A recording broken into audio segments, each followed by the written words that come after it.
I feel like I'm going to offend you now because you've got a pet. You know the tip with those? Yeah. Just size up. Just size up once. Some people just have an immaculate sense of style, and one of those people is Jess Seaman. She's a former sports TV presenter who became a successful style influencer after turning her passion for fashion into a career. With hundreds of thousands of followers across Instagram and YouTube, she joins me today to share some of her expert tips for achieving that effortlessly elegant look by investing in the right pieces in the right sizes. And for some items of clothing, she believes that size is not necessarily your usual one. So let's hear now how we can elevate our style over 40 and what some of the most common pitfalls are that can hold us back.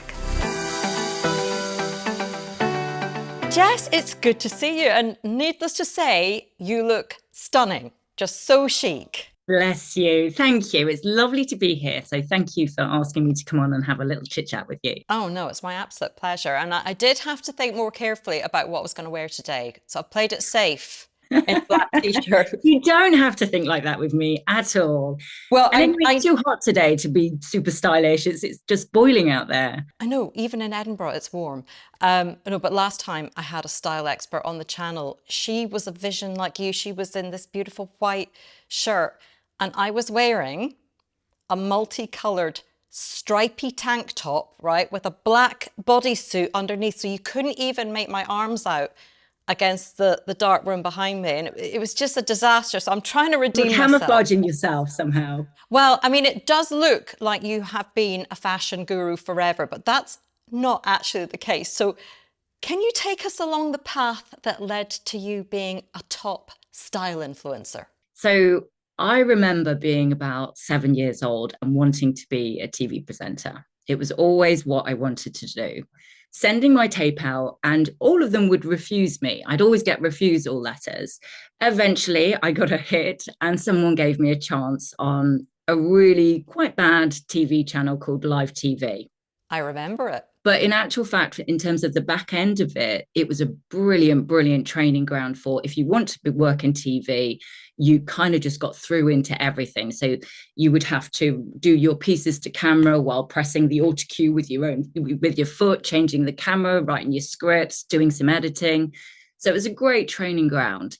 And then, unfortunately, 6 months after shipping myself down to London, moving down to London and starting afresh, the channel went into administration. So I was like, no, I love being in London. I love presenting. And so I very luckily went into modeling for a while. So I would do modeling to pay the bills. And then every time I got a presenting job, I'd go off and do that and did various different things. And eventually I, through a windy road of my 20s, ended up on Sky Sports, presenting Sky Sports News, which for those who know me well, my knowledge of football is quite funny because I am not into football in the slightest whatsoever. So did you blag that one in the interview and go, oh, I've had a lifelong passion for football? He said, so you don't know anything about football. You don't know anything about cricket. You don't know anything about darts. Why should I hire you? And I remember saying, because I'm a really good presenter and I'll pick it up, which is really kind of cocky, actually. Like it. But he was like, go on then, I'll give you a shot. And I threw myself into this job. And I think I learned that you do need to love the subject matter as much as presenting as well, because it's very hard to keep it up and talk about something that you're not very interested about. So being involved in the fashion industry, from modeling, always being on set and meeting stylists, that kind of creative world was definitely where my heart was at. Long story short, moved back up north from London, had our children, started a candle company. My entire house was covered in candles. Then I think I remember thinking, well, why don't I can present to camera? I could talk to camera. Why don't I start a YouTube channel and I can talk about fashion, which I could do with my eyes closed. And then once in a while, I'll say, oh, by the way, I make candles. Mm-hmm.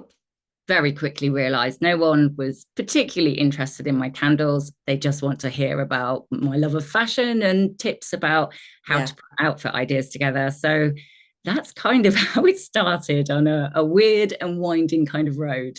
we met at a YouTuber event, and I have to say, you know, we were surrounded. Always, what I love about these YouTuber events is that the people of a certain age, you never have any problems socializing when you're a certain age, because there's so few of us that we just all sort of find each other and group together. So We did that was how actually, we didn't met. we? I don't know how we gravitated towards each other, but it was like instant. I know. Hello. But do you know what? You stood out. You were in a room full of people of all ages, but a lot of young people. They're very stylish. And you walked in and I thought, oh my goodness, who is that incredibly elegant woman? So it just, you can tell you're just naturally well put together. And I can see why there's such an interest in how you do it. Once you get to a certain age, I feel like there are two common pitfalls, which are either just kind of giving up on what's in style altogether and sticking with what you feel comfortable in, which I have to, you know, I lean towards that. I have to kind of drag myself out. Or you can kind of become a slave to what you see on Instagram and you end up wasting money on short-lived trends. You know, what do you think we should be aiming for style-wise, do you think, from midlife, to kind of embrace our individuality but also look our best? I personally think that the way I approach dressing and the way I advise people with their own style is that you can have a mixture of both. Mm. You can feel absolutely comfortable in your outfit ideas and dapple with a few trends here and there at the same time. You don't have to do one or the other. There's a way very easily, actually, to be able to mix the two. And I think it's very easy to become quite a slave to the fashion trends, which I think lots of us maybe had a time doing that in our 20s. I know I certainly did. And Instagram can be quite bad for that. You see those girls who are just, you know, the oversized look, for example, Yeah. and they just look completely drowning in fabric, and it kind of looks cool in a picture on there, but in real life, popping down to the shops to do your Friday big shop, it's not very cool. So No. I personally think it's about focusing on those timeless pieces, which we can get onto in a minute, but Mm. really bringing it down to those timeless pieces, really thinking about what you truly feel comfortable in, whether that be for you a skirt or a pair of tailored trousers or your jeans, not forgetting what makes you feel really, really nice. Mm. And then not being afraid at the same time, whatever age you are, to throw in the odd fashion trend here and there if you feel it suits you and you like the style. So I think we can all get a little bit hung up on like, oh, I can't wear that because I'm over 40, or I can't wear that, I'm too old for that. And I personally don't really believe in that saying. There are certain Yeah. things I wouldn't wear, but I wouldn't wear them when I was 20 either. You know, just because I'm 45 years old doesn't mean I don't have a really big interest in the fashion trends. I Mm. might not want to wear it head to toe, but I still like them and I still like to introduce them a little bit here and there. And there's absolutely ways you can make that look classy and elegant and in your own personal style too. Are there some common mistakes, do you think, that we can make that are particularly unflattering? When you mentioned the kind of oversized, that's an easy one sometimes, isn't it? Especially if you're sort of going through a phase where you're not feeling so good about your shape. It's easy to kind of go, right, I'm just going to put something kind of big and floaty on. What are some of the most common mistakes that you see? Try not to buy into every single trend, because not every single trend is going to suit every single person and everybody's different body shapes. So I would, for instance, the new fashion trends are coming up. Feathers are one of them. Probably not for me, worth mentioning it for somebody else. Maybe it might be their cup of tea. Incorporating feathers into clothing or accessories or just everything? Okay. Anything and everything, a little sprinkling of feathers, even a little bit on your bag. You could do it in a very mild way and just have some sort of little detailing. It's probably not one of the fashion trends I would personally go to, because on the flip side of that, a very ladylike Jackie Onassis kind of look is also coming in fashion for autumn winter 2024. So that's probably, I'll go, well, that's not really going to suit me, but I'll veer towards that one instead, because that's more my cup of tea. And I dress like that quite naturally anyway. So I know it's going to suit me. So I think it's about twisting, in terms of trends, twisting the trends to make them suit you and your true personal style. And if it won't work, don't try and shoehorn it in. If it's not working, say, okay, that one's just not really for me. And then on the flip side of that as well, I think thinking about your body shape is really important, which I talk about a lot on my channel. And what suits me might not suit somebody else, might suit somebody, it's we're all very different shapes and sizes. And also, I think as well, it's important to think about the balance of your outfit. So, for instance, if you really love your skinny jeans still, if you're really into skinny jeans, I probably wouldn't wear that with big clumpy shoes on my feet and a tight top. Because if you imagine it, you're just making one straight shape, and then these big giant shoes, which were really popular for a while on your feet. You're not sort of giving any contrast with that shape. So for me personally, I would probably style that skinny leg of the jean with a pretty ballet flat, make it look a tiny bit Parisian, a little bit of a French vibe going on.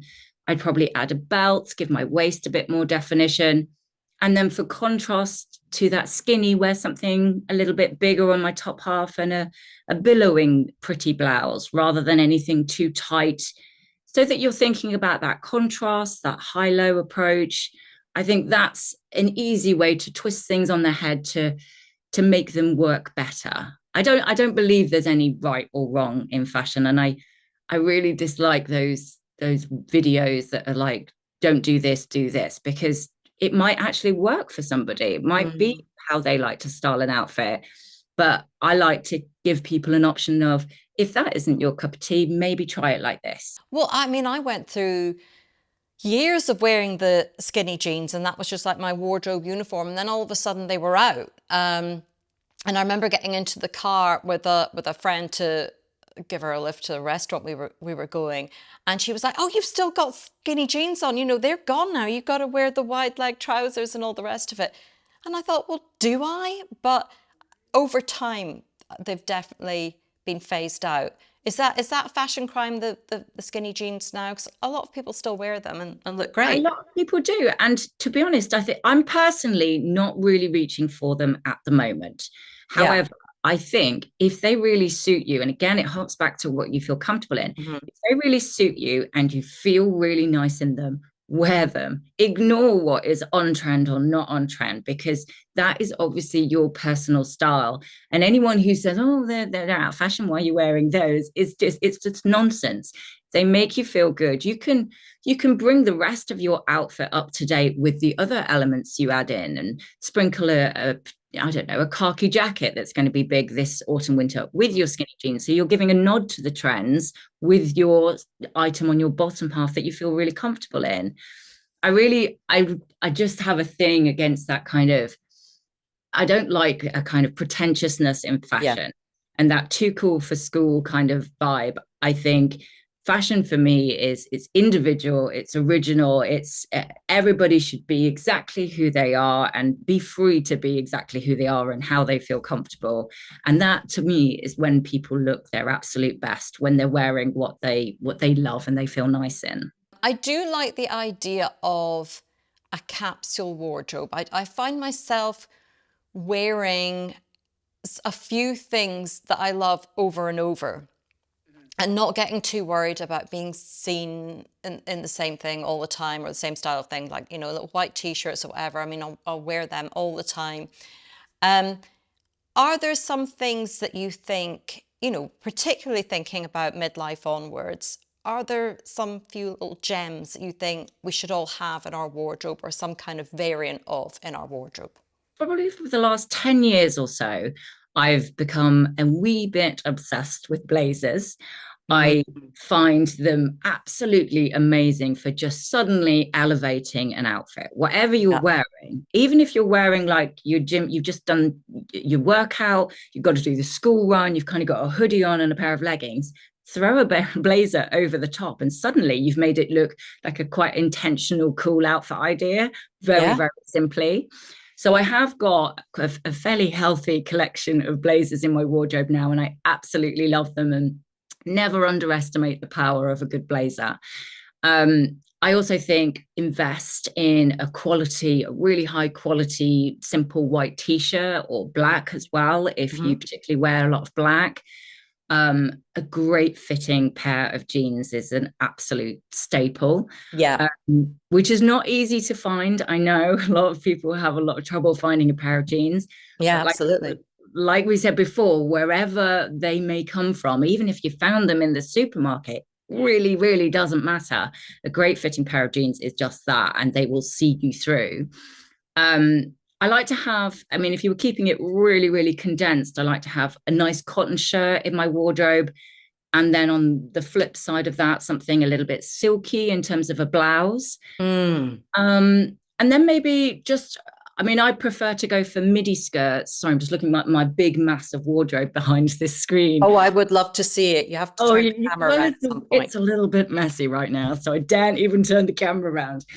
But I prefer to go with midi skirts over maxis, but either or, again, whichever you're most comfortable in. And midi is mid-length, so down around the calf area. Yeah. Is that Yeah, it's right? a Yeah. really flattering length that they cut, actually. Mhm. Um, I mean, in winter, I like to style those a lot, actually. I'd wear it with knee-high boots and maybe a nice big knit over the top. And again, thinking about those high-low contrasts is a really helpful styling tip, actually, that if you imagine like just a simple slouchy jumper being your low, it's not, super luxe looking, I suppose, against something quite silky and quite luxurious looking, that contrast is a really handy style tip to reach for. And it's a good one to kind of play with from your wardrobe. But that kind of condensed, I don't know how many pieces I mentioned there, but 8 pieces, for example, of capsule wardrobe. Imagine how many different outfit ideas you could make just Mm. with that little section. You wear the shirt with the jeans or the tailored trousers with the blazer, and that actually could become your staple wardrobe, throughout the week.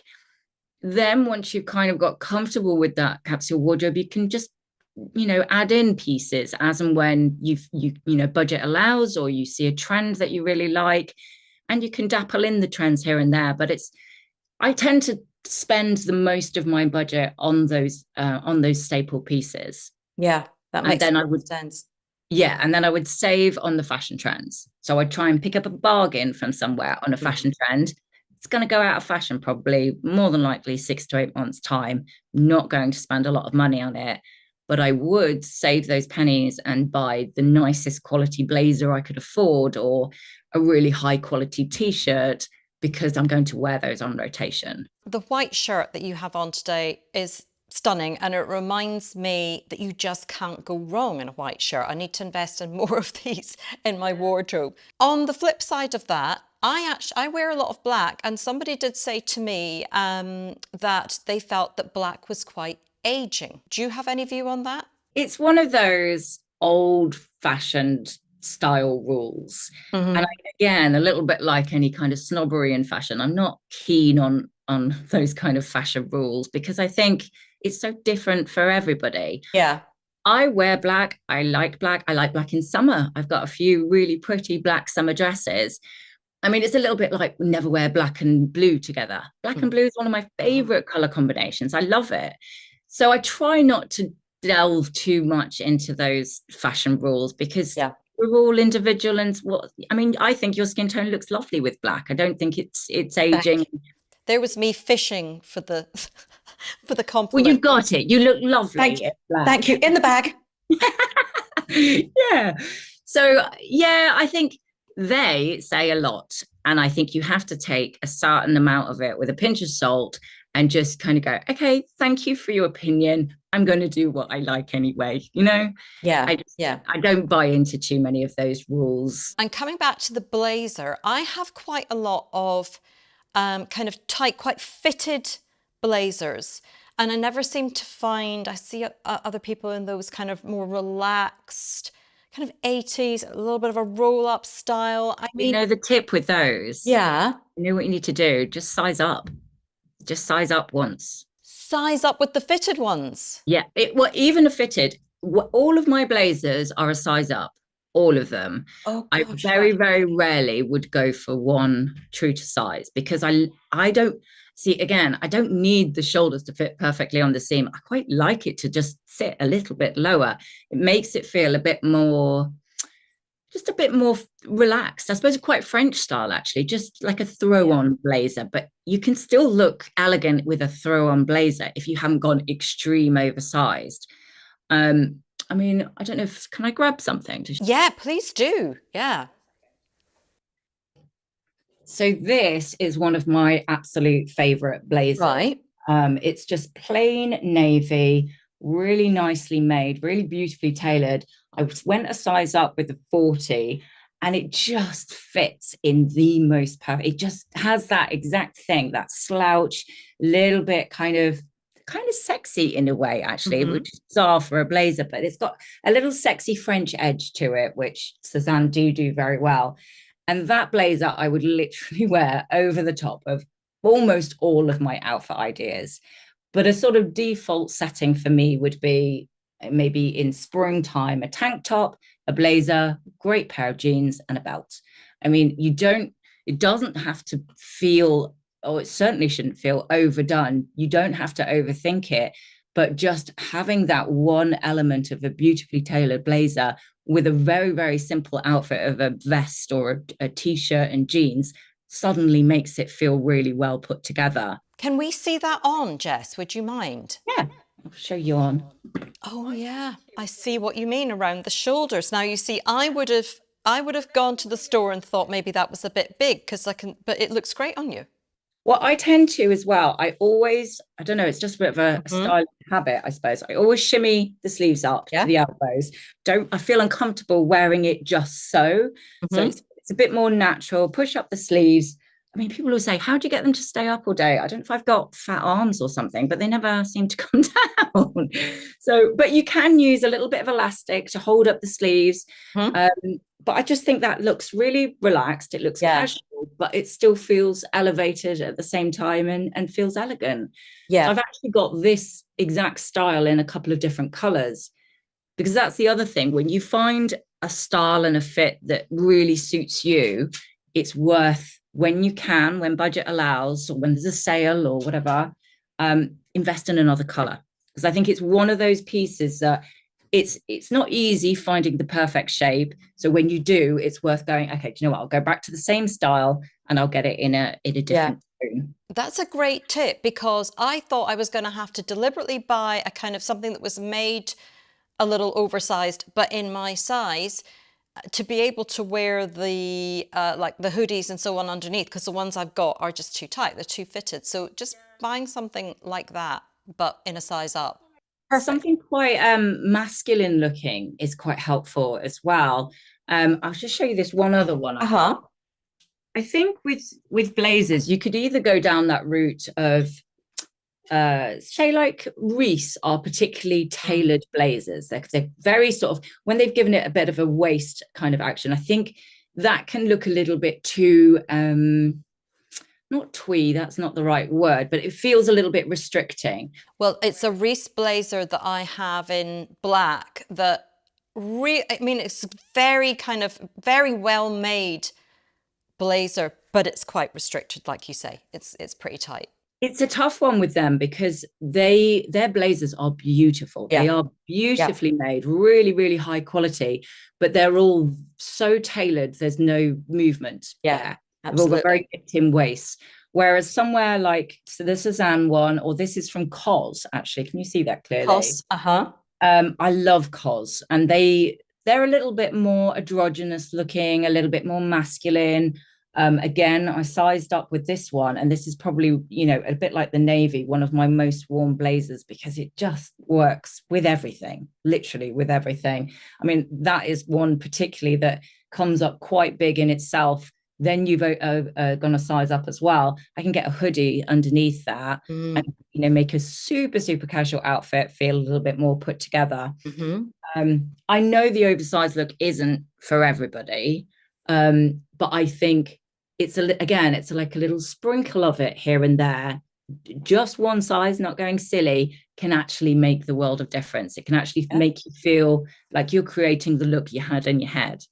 Yeah, I'm going to give that a go. That's going to be my autumn look. You'll only ever see me in an oversized blazer now, because if I find something, I just run with it until it's literally exhausted. I'll send you some links of my favorite blazers that I've seen Yes. about the high street. You can pop them in the description for everyone. Perfect. But there's a few different places I would go for blazers because, you know, I've become a little bit obsessed with them. Yeah, well, do you know, it's so interesting you said Suzanne, and doesn't this happen in life that somebody mentions something to you and then you hear it everywhere? Last night, I was around seeing some friends, and one of them said to the other one, she had a little striped t-shirt on. She went, "Oh, is that the Suzanne t-shirt?" And I was like, "What's this, Suzanne? Suzanne what?" And they were saying, "No, Suzanne, is it French? Is that right?" It's a rabbit hole going down that one because you'll find yourself loving pretty much everything. Is it very expensive or mid-range? No, Okay, no, it okay. is. I mean, it's a French brand. They're based in Mhm. Paris.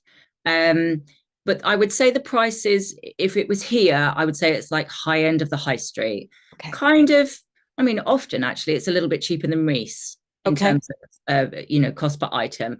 Dresses are kind of 125, a blazer maybe 200, okay. t-shirts are £30. So we're not, you know, we're not talking silly.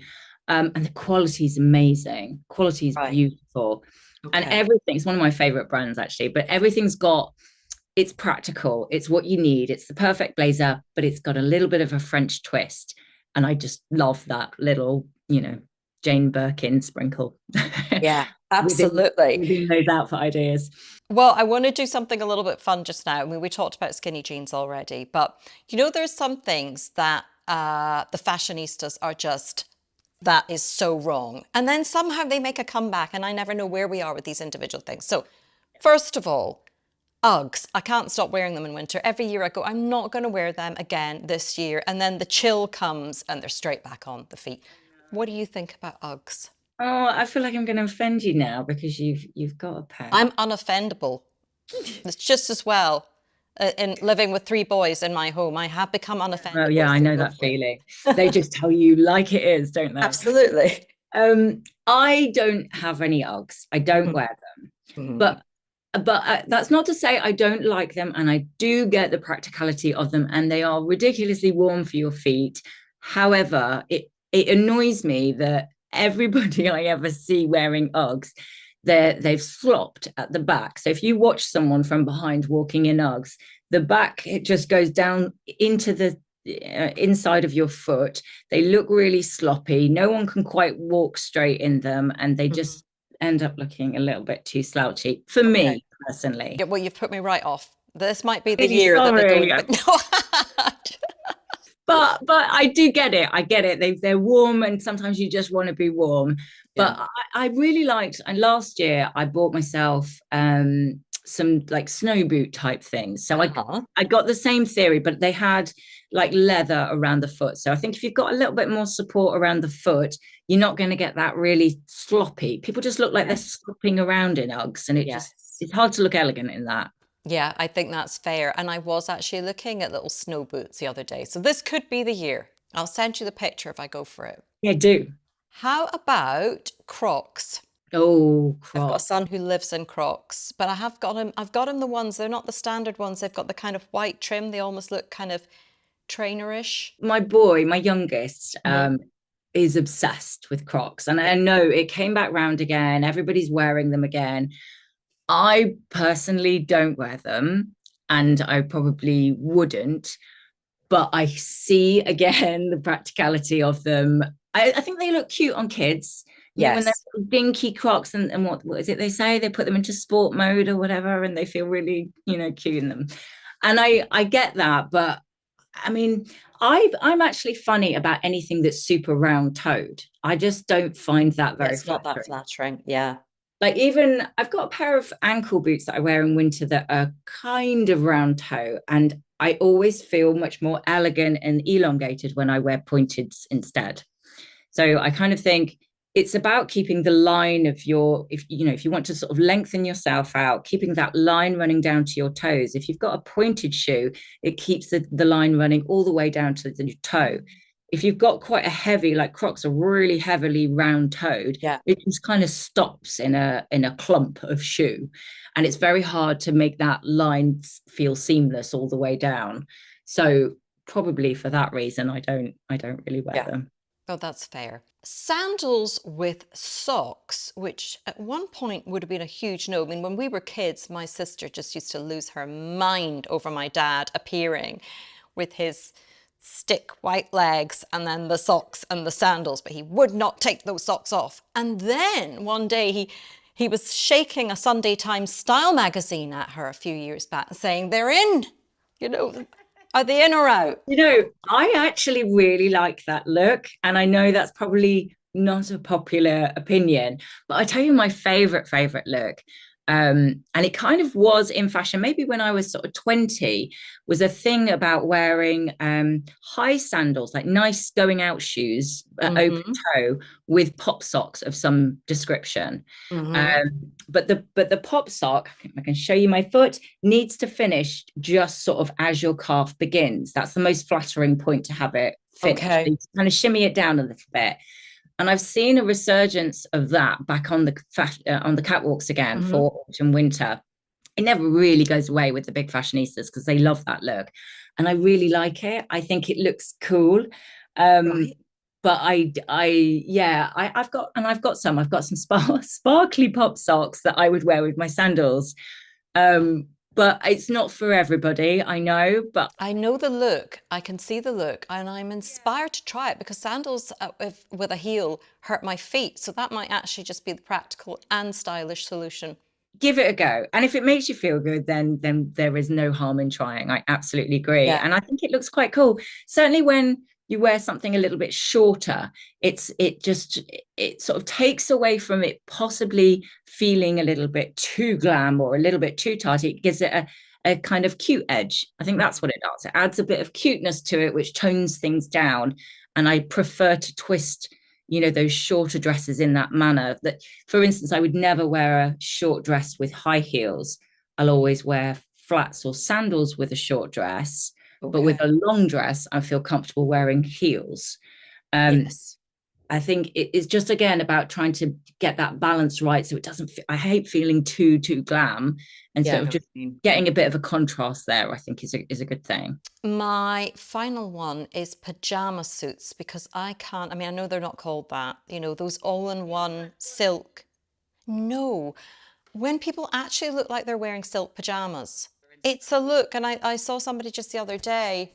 That's been a couple of years now. I've seen people out, if you're at like a ladies' lunch, not that I go to a lot of ladies' lunches, but there'll be somebody there and you go, oh, it's like they've arrived in their pajamas. And then you go, no, it's a look. And I just can't get on board with it. But I feel bad for saying that because I'm sure some of them cost an absolute fortune. And the silk looks absolutely beautiful, of course. I mean, I love coords, and I think going tonal with an outfit or monochrome, as in the whole outfit is one color. I think that's really elevating, and it's a very easy trick actually. If in doubt and you want to suddenly, or you need to suddenly look elegant, just Hmm. pick out a few pieces of the same color to wear Right. together. Okay. Even if it's blue jeans, a blue t-shirt or blouse, and a blue blazer, three different tones of blue, that tonal look will actually just make you feel a bit more put together and elegant. Okay. But I'm with you on the silky looking, slightly pajama-ish coords. I think there are far nicer coords out there than that look, personally. Uh, Yeah. like something in linen, like if it was linen, it would Yes, that's true. absolutely work. But because it's silky, then you instantly think it looks like pajamas. And Yeah. like you, I've seen it a lot on Instagram, and there are some women who do look great in them, Yeah. but I would feel a bit silly, like I'd be in my pajamas. It's not my favorite look Yeah. personally. Yeah, I have to agree with that. I actually forgot one that is it's a source of debate in this house because I wear one and my husband's like visors, which are really practical because you can wear them with a ponytail and all the rest of it, and they shade your face, but there's a certain look to them. I still love mine and I wear mine, but One that like ties underneath, or is it permanently fixed in place? it's just got a little bit of, I've got a couple actually. I've got one that was a straw one that was supposed to look a bit more stylish, but it's just really not that practical. And I've got a sporty one that has elastic at the back that I just stick on, when I'm going for a walk. I agree with you really on those. I think that, certainly like we're just packing at the moment to go on our holidays. And I could do with one because it's practical. It keeps the sun out of your face. I definitely don't want to make my pigmentation any worse, so it's going to cover that section of your face. And I think they can look quite chic, actually. I mean, Yeah. I found I don't know, a long time ago, I was traveling in Australia, and there was this brand, and she does super super chic ones, called Helen Kaminsky. Have you ever heard of her? No. It's not cheap, so definitely a piece that you should buy thinking I'll have this forever. But beautiful, beautiful quality, like raffia versions and different straw ones, and like little leather trims. Really super super chic and practical too for being in the sunshine. Well, maybe that might settle the argument if I actually stepped out in a kind of stylish one. High fashion visor. Doing your skin lots of favors, so don't Well, worry what they say. and that's the most important thing.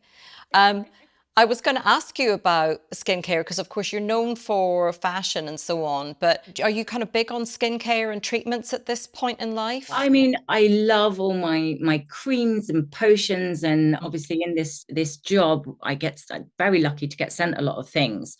So I love like the whole routine, and I have a full-on bedtime routine and then a morning routine. And certainly as I've got older, I've started using retinol. And Mhm. um, I think for me, I don't have a problem with my wrinkles. I don't care about wrinkles. I actually quite Mhm. like wrinkles on me or anybody else. I think it's nice. I like to see laughter lines on people. Yeah, yeah, I know what you mean. The laughter lines around here don't bother me at all because I think it's like it's kind of personality in there. Yeah, absolutely. And I just think I've been working on trying to correct my pigmentation. That Mhm. that bugs me. I mean, I was rubbish in my 20s with sun cream, and I'm Yeah. definitely paying for it now. So I'm always SPF 50 now, and I'm trying retinol on my skin. I tried that lovely treatment that you were talking to me about, the microneedling with exosomes. Yeah. I thought, in the end, I thought that made a massive difference. Everybody, Really? That's yeah, I fair. I use that, and I use the red light therapy mask. Yeah, oh, those two things are great. Absolutely. Just for skin health, that's what I talk a lot about. It's not so much, oh, all my lines are gone. It's more the health and balance of your skin that is improved with these things. So it's subtle, but I think longer term, that's what really starts to make the difference. Yeah, I mean, the two of those combined, and perhaps because I did them similar timing, people kept going, "What have you done to your skin? Have you had filler? Because you look like you're glowing here." And I was like, "No, honestly, I haven't. Not in my cheeks. I had a disaster with my lips, which I'll tell you in a minute. But Okay. I'd had nothing here at all. I think it was just the combination of those two was making me really glow. Yeah. So although I'd previously, in the past, and certainly never religiously tried Botox, I was kind of a bit like, I don't even know why I'm doing this, because Mhm. actually I don't mind my wrinkles here. Yeah. It's a bit of a pointless exercise, so I stopped. But I don't, no judgment from me, anybody who Mhm. does, because I Mhm. think each to their own if it makes you feel Absolutely. comfortable. And and I had a particularly bad experience with a little bit of lip filler recently. So I would never, ever, ever Did you have to get it dissolved or because your lips look great? What happened? nightmare. I don't know what possessed me. So my husband was doing a gig in Belfast, and Mhm. I actually think I'd cut my fringe. So the fringe looked bad, an element of being bored in the hotel room while he was rehearsing and busy. And I was like, I'm going to pop into the town, past a clinic who had an appointment. I went, I just want to try a little bit of lip. You just walked into some random clinic for lip filler. Yeah. I was that stupid, stupid woman. And I was like, tiny, tiny, tiny, tiny, tiny. I said, I only want a little bit at the top. Don't do the bottom. Now, I already have, this is my normal lips now. I already have big lips. I never have needed lip filler. I don't know. And I don't even want lip filler. I don't know why I did it. I think I was just feeling a bit insecure or something. So anyway, I come out, my lips like this, like real trout mouth, really, really sticking out. The gig was that evening, by which point it got bigger and bigger and bigger. So it was swelling. Yeah, the Oh, swelling was insane. By the next morning, I looked ridiculous. Like, and I had YouTube things to film. I no. thought, I was like, I can't, how can I do it? I look ridiculous. And I think I was either allergic to the stuff they put in. She said, I've put such a tiny amount in. I can't believe you've had a reaction. Or the numbing cream. It could be that. The placement of it, you know, just not getting the positioning right. So it hurt. I didn't like the look of it, and it swelled, and I wanted it to disappear, and it was expensive. So all in all, not a very successful experience with lip filler. Yeah. That I would never advise anybody do. Stupid. Well, you know what? I talk about this a lot on the channel because it always comes back to whatever treatment, it's the practitioner. It's finding the right medical practitioner, because unbelievably in this country, people can give injections that don't even have they're not doctor, nurse, dentist. It's absolutely crazy because so much can go wrong with it. Serious stuff can go wrong with it. But if you find somebody who is highly skilled and has a super cautious approach and an artistic eye, it can work really well. And I kind of think, I have big lips. It was a stupid idea, and I don't care about wrinkles anyway. So that's me done, I think. Right. Last question, because this interests me. I mean, being a style influencer, do you always try to look your best when you leave the house? Is that a thing for you? Or have you been caught out looking like you've been dragged through the hedge? Well, do you know, I have been caught out quite a few times because I'm very just, this is me. You know, what you see is what you get. And I almost forget that there's a lot of people that follow my channel or my Instagram. And so if anyone sort of comes up in the street, I kind of think, oh, how do I know you? Did I meet you at a party? And then, oh no, I watched your channel. And oh, okay, that's exciting. And I think I'm more chuffed that they recognize who I am. I find it really flattering, and it's exciting as well, you know, that it's easy to forget when you're filming in your room and, you know, showing your outfit ideas. It's easy to forget that there's a lot of people around the world that watch these things.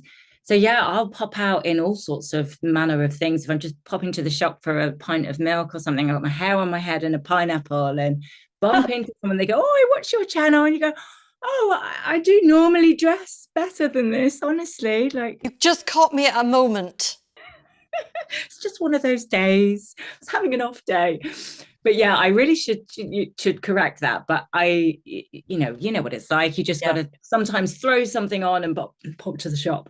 Yeah. Well, if anybody ever catches Jess in Uggs or Crocs, I want to hear about it. You need photo evidence of that. Yes, that's what we want.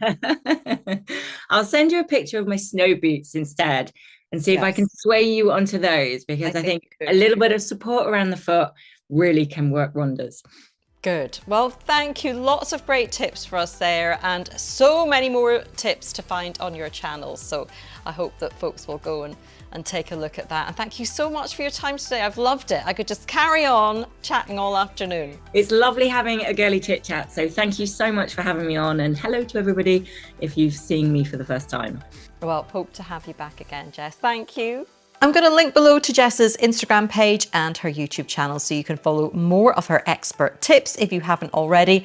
And I've also included links to a few examples of the Cezanne and Cos blazer styles she mentioned. And I'm keen to know your thoughts in the comments too around some of the timeless pieces that keep you feeling stylish, and whether you deliberately size up or down to achieve your favorite look. And don't forget, you can listen to the Honest Channel podcast on the go on YouTube Music, Apple or Spotify, and you'll find more advice and information from me around how to age well, look and feel good for longer on my website, honest.scot. And by scrolling down to the bottom of any page, you can subscribe to my monthly newsletter where I round up all my latest content so you don't miss a thing. But for now, thank you for being here today, and I hope to see you next time.